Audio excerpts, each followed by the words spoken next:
Europe's threat to American speech and innovation. That's the subject of a House hearing that's about to get underway on the Hill. Judiciary Committee zeroing in on Europe's sweeping tech laws and how they could suppress free speech even for Americans online. So the hearing comes as TV writer Graham Linehan was arrested on arrival at Heathrow Airport over social media posts on trans issues.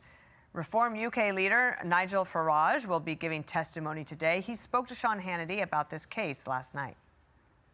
We are literally becoming like an authoritarian state where if you express an opinion that is not liked, and bear in mind, Mr. Linehan, who lives in Phoenix, Arizona these days, to be met by 5 armed officers as if he was some sort of international terrorist for literally putting jokey comments out about trans activists who played his life for years shows you what the problem is.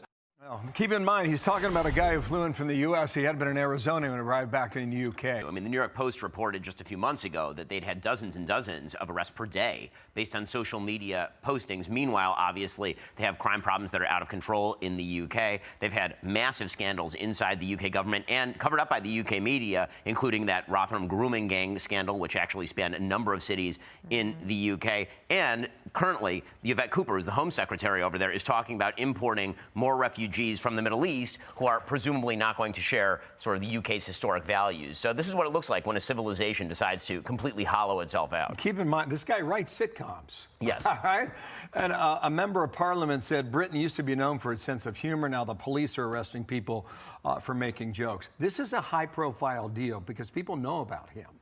There are others who people have, they're just regular folks who are, riding a keyboard inside their office or their home. This is right. And I think that the thing that is important for Americans to know, there are really 2 things that are important. One is that speech restrictions in Europe do have an impact on American businesses. If you run a media business, for example, in the United States, and you're trying to distribute your material abroad, you have to abide by the law in those particular countries. So you do have to worry about distributing, for example, those tweets on Fox News in the UK. Could that create legal liability? These are actual issues that lawyers have to think about. And then the second big thing to remember here is that the First Amendment is the most robust and most well-defended amendment of the United States Constitution. If that were not the case, if the Supreme Court had a different orientation, you would be seeing hate speech exceptions to free speech written into the Constitution, and this sort of thing would be happening in states presumably like California and also in New York.